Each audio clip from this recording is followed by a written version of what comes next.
concerts have become a luxury. 3, 2, 1, go.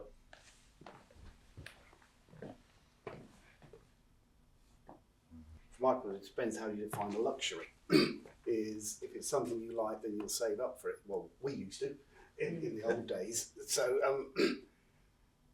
but yes, they're getting more expensive, and trouble. Like if you're talking about that, you got Wembley, but my family in America, they saw in Seattle, they saw in Indianapolis. They said they moved around the country following because the younger great nephew really wanted to go. So that side. So in that way, you can say it's a luxury, but it's just how you define a luxury. Also, at a certain age that we are, it's probably not so much a luxury because we've probably got more money.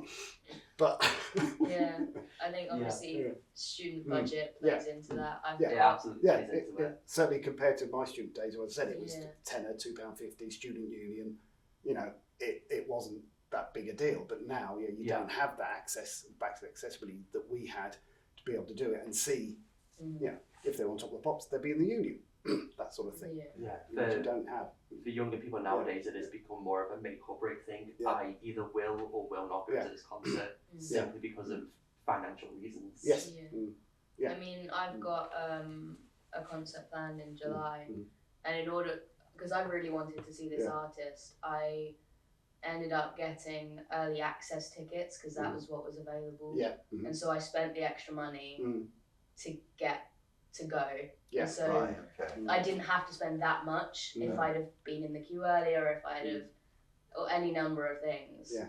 But I think, I mean, it's the sort of, if you really want to, you'll find a way. You're right.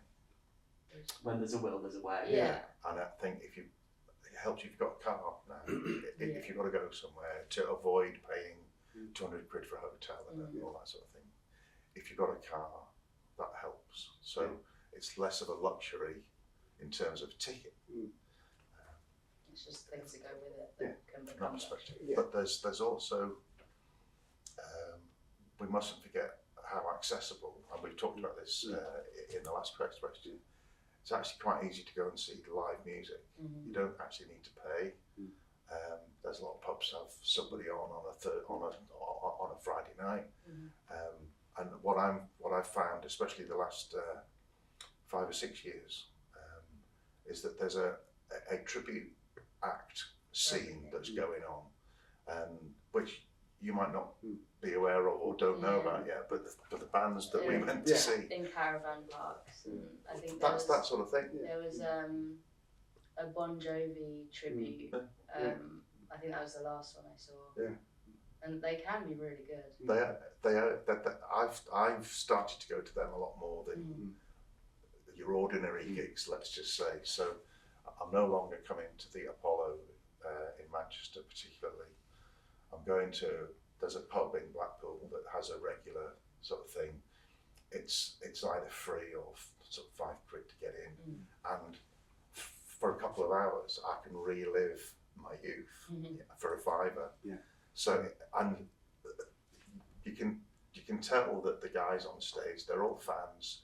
They play really well, they sing really well, and you shut your eyes and you could be there. You're way back. So in terms of it being a luxury, there are ways around it. If we use Bon Jovi as the example, I saw Bon Jovi when they were a support act, and I then saw them on their first tour. Now I go to see the tribute act for a fiver, and you know what? It's the same. It's not quite the same, but it's the same music, and it just takes you back. So there's definitely two sides to this one. And also the venues can have an impact on that. It might seem all like a luxury. So I'm going to see Kenny Chesney in the Sphere in Las Vegas. But when you buy tickets, you can, and there's, that was about 300 quid, 500, but for $700, it seems a lot of money, you get the ticket to the Sphere and 2 nights in the Palazzo. And normally the Palazzo Hotel is $300 a night. So they can sort of, that's still a luxury, but you've got, because when last year we were there, we saw the Grateful Dead were playing, And I was trying to work out what all these Asian hippies in tie-dye t-shirts are wandering around the hotel. So it's all, again, it's how it works. But yeah, certainly if you're standard ones, yeah, say, I like Garth Brooks, saw Garth Brooks in London in the 80s. Could have seen him in Vegas, but I didn't want to pay £300 for that there. And the other tours, like Taylor Swift, but I wasn't paying that money. No. Yeah. I could afford it. For my Taylor Swift tickets, I got 4 tickets and I paid £125 for each ticket. Right. So overall, I think I spent about at least like £400, £500. Yeah. So is that a lot in terms of what the other gigs charge? Oh yeah, absolutely. When I saw Conan Gray, tickets were like £40 each for Conan Gray. Oh, right, okay. So, granted, in the future, those ticket sales will probably go up as it becomes more popular. Yeah.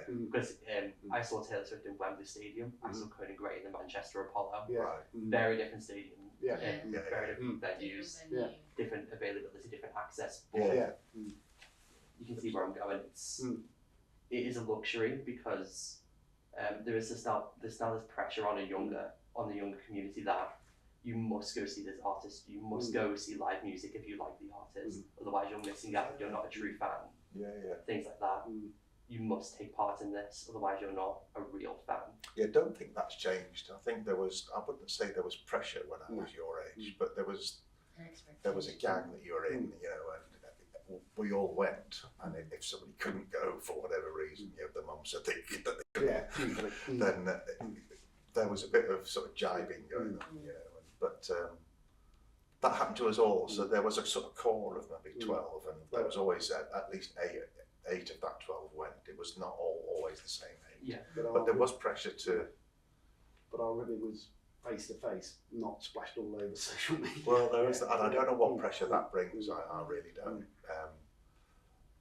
I'm wondering if this might be a future question, but is the pressure to get a photo outside the gig to put on your social, and then inside, and then you and your mates and your new outfit that you've done? Absolutely. I think Really? For some people, I mean, I don't tend to care about a lot of that sort of stuff. Yeah. I didn't post anything about going on All right. my last concert. It doesn't matter to people.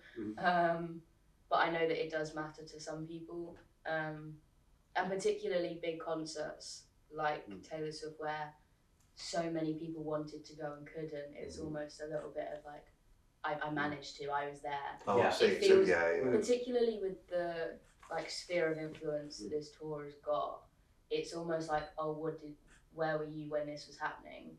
It's Right. had that sort of effect. Yeah. Right. And you can say that you were in Wembley. Yeah. And other people can't. So Because when ticket sales for the Eras tour came out, it was absolute mayhem. Those tickets went completely out of sale within minutes. Gone for every single show. And so being there was like you were part of some like secret club. It really did feel like that. It felt like you were part of some kind of community, and like everyone here was feeling the exact same thing you were, and it was incredible. I like to post about my concert experiences, not out of pressure, but just more of I want to share that with people. I like to share the experience with people. I like to put it out there that like I was there,